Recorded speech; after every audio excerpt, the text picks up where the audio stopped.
വിഴിഞ്ഞം തുറമുഖം പ്രധാന വിഷയമാക്കി ഉയർത്തിക്കാട്ടി ലത്തീൻ അതിരൂപത. തിരുവനന്തപുരം മണ്ഡലത്തിലെ സ്ഥാനാർത്ഥികളുമായി അതിരൂപതയുടെ രാഷ്ട്രീയകാര്യ സമിതി നടത്തിയ മുഖാമുഖം പരിപാടിയിലാണ് വിഴിഞ്ഞം പ്രധാന ചർച്ചാ വിഷയമായി ഉയർത്തിക്കാട്ടിയത്. സ്ഥാനാർത്ഥികൾക്ക് മുമ്പാകെ അവകാശ പത്രികയും സമർപ്പിച്ചു. വിഴിഞ്ഞം തുറമുഖ നിർമ്മാണം മൂലമുണ്ടായ നഷ്ടങ്ങൾ പരിഹരിക്കുക, വിഴിഞ്ഞത്തെ സമരത്തെ തുടർന്നുള്ള കേസുകൾ പൂർണ്ണമായി പിൻവലിക്കുക, മുതലപ്പുഴയിൽ ശാശ്വത പ്രശ്നത്തിന് പരിഹാരം കാണുക, തീരത്തെ പ്രധാന ചർച്ചാ വിഷയങ്ങൾ തന്നെ പ്രധാന ആവശ്യങ്ങളാക്കി ഉയർത്തിക്കാട്ടി തിരുവനന്തപുരം ലത്തീൻ അതിരൂപത.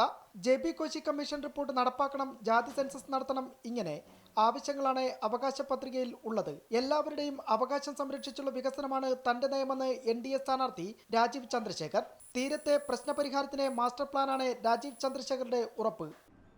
ഔട്ട്സോഴ്സിംഗ് ഓൾ ഓഫ് തിരുവനന്തപുരത്തിന്റെ ഒപ്പീനിയൻസ് എടുത്തിട്ട് ഒരു വിഷൻ ഡോക്യുമെന്റ് 12-ാം തീയതി 13-ാം തീയതി ഏപ്രിൽ വരെ തയ്യാറാക്കി ജനങ്ങളുടെ മുമ്പിൽ വയ്ക്കും. ആ ഒരു വിഷൻ ഡോക്യുമെന്റ് ആയിരിക്കും എൻ്റെ 5 കൊല്ലത്ത് ഞാൻ ചെയ്യാൻ പോകുന്ന എൻ്റെ ഡെലിവറബിൾസ്. ഒരു contract between me and the people of Thiruvananthapuram who vote me. വിഴിഞ്ഞം ഉൾപ്പെടെയുള്ള പ്രധാന വിഷയങ്ങളിൽ കേന്ദ്ര സംസ്ഥാന സർക്കാരുകളെ കുറ്റപ്പെടുത്തിയായിരുന്നു ശശി തരൂരിന്റെ മറുപടി. തീരത്തെ കാര്യങ്ങൾക്ക് മാത്രമായി സമുദ്ര മന്ത്രാലയം വേണമെന്ന അതിരൂപതയുടെ ആവശ്യത്തോട് അനുകൂല നിലപാട്.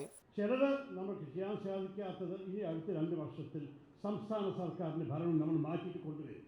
ഈ കേന്ദ്ര സർക്കാരിന്റെ ഭരണം മാറ്റാൻ കോൺഗ്രസിനെ സാധിക്കും, കോൺഗ്രസും മുന്നണിയും. സംസ്ഥാന സർക്കാരിന്റെ ഭരണം മാറ്റാനും കോൺഗ്രസിനെ മാത്രമേ സാധിക്കൂ.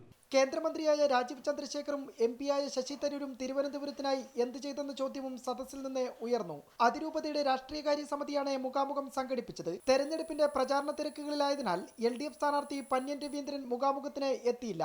ലത്തീൻ തീരദേശ വോട്ടുകൾ നിർണായകമായ മണ്ഡലത്തിൽ വിഴിഞ്ഞം തുറമുഖവും സമരവും തന്നെയാകും പിന്തുണ ആർക്കെന്ന് തീരുമാനിക്കുകയെന്ന് വ്യക്തമാക്കുന്നതാണ് അതിരൂപതയുടെ അവകാശ പത്രിക. അമൃത ന്യൂസ്, തിരുവനന്തപുരം.